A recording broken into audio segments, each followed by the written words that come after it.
बताती हूँ। आपने राम जी के राम रक्षा स्तोत्र किसने सुना है? वैसे उसका पद्म पुराण में भी पूरा चर्चा हुई थी। जी दी, हम पढ़ते हैं। आप राम रक्षा स्तोत्र पढ़ते हो? तो राम जी दी, रक्षा रोज। स्तोत्र में एक मंत्र आता है, मैं आपको बताती हूँ, जस्ट अ सेकेंड। राम रक्षा स्तोत्र में एक मंत्र आता है, रामाय राम भद्राय रामचंद्राय वेद से रघुनाथाय नाथाय सीताय पते नमः। ये पढ़ते हैं आप? ये मंत्र भी उसी में जी है जी, ना? उसमें है श्लोक।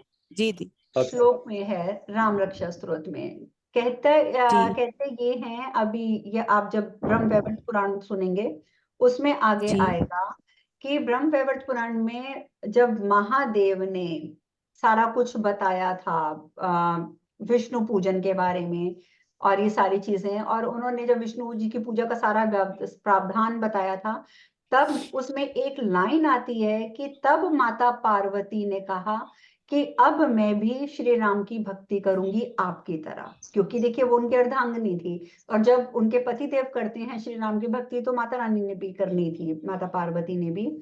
और तब उन्होंने, उसमें ब्रह्म वैवर्त पुराण में आता है कि उस टाइम पर महादेव से सारी कथा सुनने के पश्चात माता पार्वती ने रामाय राम भद्राय रामचंद्राय वेद से रघुनाथाय नाथाय सीताय पतये नमः सीता। का जाप करते हुए अपनी सारी जिंदगी जो थी वो महादेव के साथ व्यतीत करी।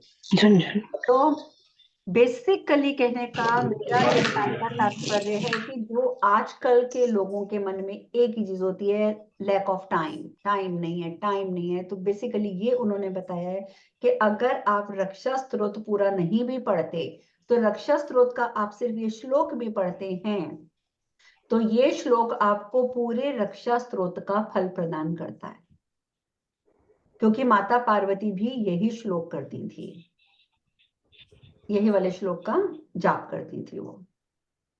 तो बहुत ब्यूटीफुली कई चीजें समझाई गई हैं कलयुग के हिसाब से, कि कलयुग में लोगों के पास टाइम नहीं है, टाइम नहीं है, टाइम नहीं है, जो ये समस्या है। तो उस हिसाब से मैं भी फिर वही बातें बताती हूँ कि जो आपको कम से कम समय में आप कर सको। जैसे मैंने भी अगर आपको शवासन का बताया, उसके पीछे भी रीजन है कि आप नहीं कर सकते आधा घंटा बैठ के प्राणायाम, तो कम से कम शवासन ही कर लो, 5 मिनट के लिए, 10 मिनट के लिए, या योग निद्रा कर लो, वही आपको पूरी आपका हेल्थ बेनिफिट दे देगी। और बताइए, और किसी का कोई कोई क्वेश्चन दिमाग में हो तो? प्रियंका बीच में जी गायब हो दी, गई। अभी आप बताई कि राहु जी बेटे थे सिंहिका के, तो केतु कहाँ से आए? अभी मैंने ब्रह्म वैवर्त पुराण में जो पढ़ा है उसके हिसाब से तो जी केतु जी भी आगे उन्हीं के ही, आ, आप जो केतु जी के आने की बात कर रही हैं, देखिए दीति के वहां से सारे, कश्यप जी और दीति के सारे पुत्र और पुत्रियां जो भी हुई थी वो सारे राक्षस थे। और जो जी राहु था, बेसिकली राहु तो एक ही था जो सिंकी का मैं पुत्र बता रही हूँ आपको।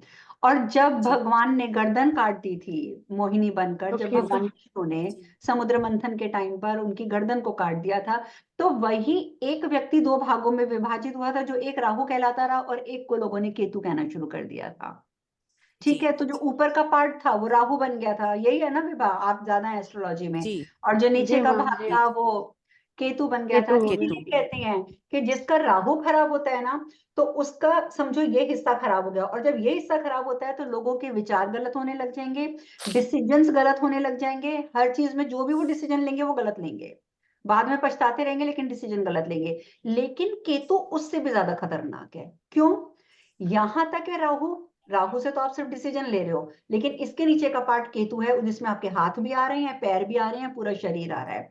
तो आप, राहु खराब है तो सिर्फ आपके विचार खराब होंगे, लेकिन केतु खराब होते ही आपके सारे एक्शन ही खराब हो जाएंगे, फिर तो आप हर काम गलत करोगे। तो इसीलिए इन दोनों के लिए कहते हैं कि इन दोनों के लिए थोड़ा सा जाप तो रोज कर ही लेना चाहिए, राहु और केतु को स्थिर बनाए रखने के लिए, क्योंकि ये दोनों बहुत खतरनाक हैं, क्योंकि ये राक्षस प्रजाति के हैं। हे ठीक है, भगवान। उसमें थोड़ा सा अमृत की एक बूंद उनके मुंह में चली गई थी, तो लाइफ लॉन्ग वो भी जिए, लेकिन बेसिकली उनका जो व्यवहार था वो तो राक्षसी था ना, प्रवृत्ति तो उनकी राक्षसी थी। तो वो जी बेशक हाँ। अमृत का पान कर लिया उन्होंने एक बूंद का, लेकिन वो देवता नहीं बन पाए। प्रवृत्ति उनकी राक्षस की थी, वो राक्षस की ही रही। इसीलिए राहु केतु सबसे गलत माने जाते हैं। इनको प्लैनेट्स नहीं बोलते, लेकिन ये हमारी कुंडली के ऊपर आके बैठते हैं ना जब, बहुत तमाशा दिखाते हैं।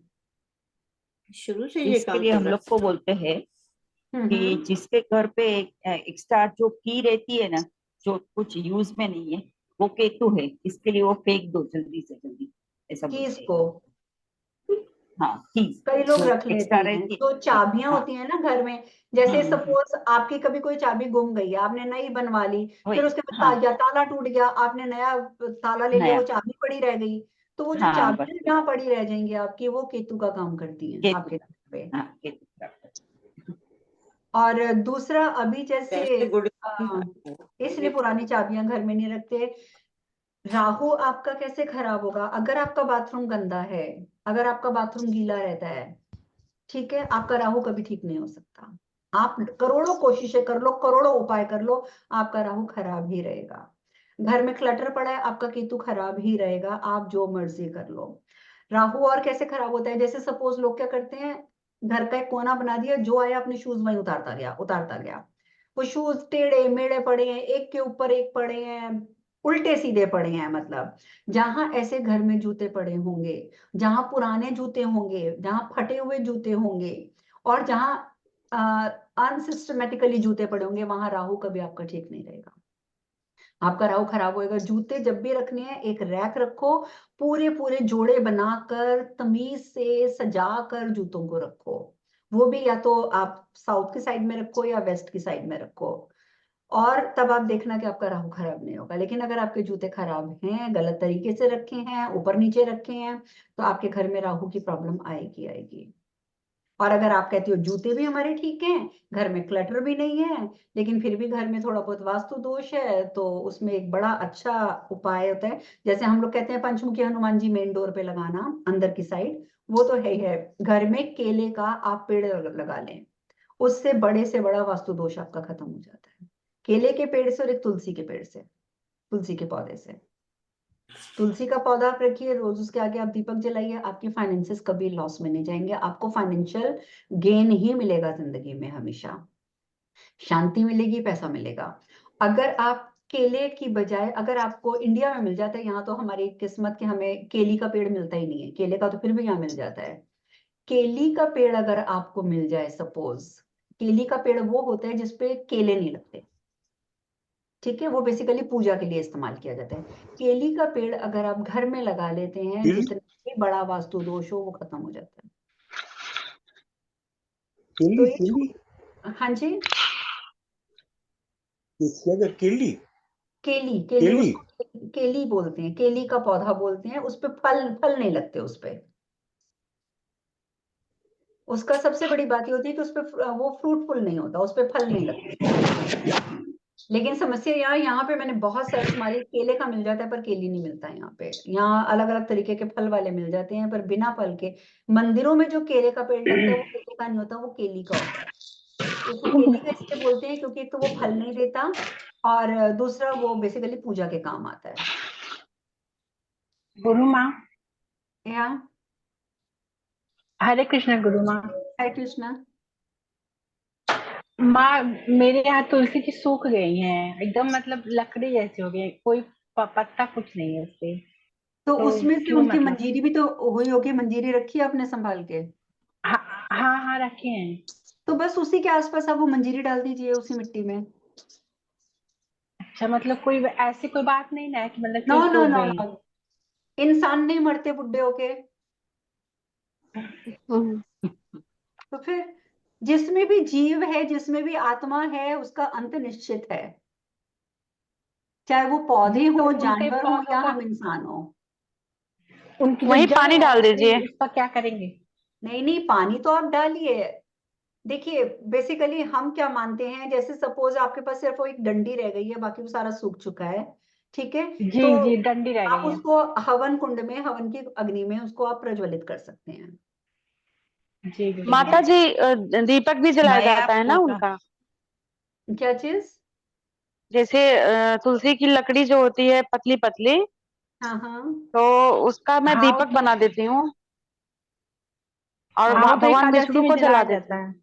हाँ नहीं, वो मर्जी है। बेसिकली देखिए, आप जला रहे हैं, आप दीपक बना के जला रहे हैं, या आप हवन कुंड में लकड़ियों के साथ उसको स्वाहा कर रहे हैं।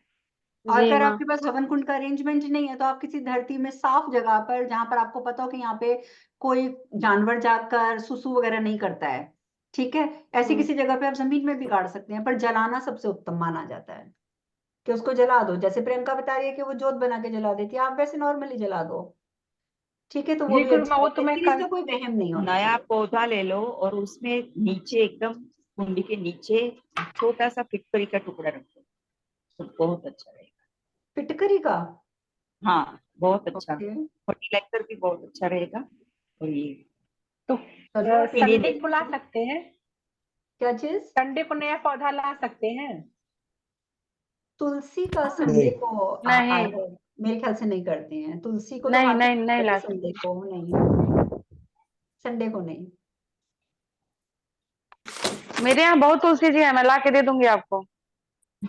अच्छी बात है, चलो मैंने भी अभी ऑर्डर करनी है, चलो, मेरे पास खुद हो मेरी गया। तुलसी रखी हुई है, मैंने भी अमेजोन मैं पे भेज दे किया मैं है। भेज देती हूँ वहां आपके यहाँ। हाँ, भेज दो। ठीक है, आप मंडे को लेते आइएगा। तो ठीक है। बेसिकली आप लगा लो दोबारा। और मैंने ये दो पौधे बता दिए, ये दो पौधे घर पे रखना अच्छे होते हैं, एक केली का और एक तुलसी का।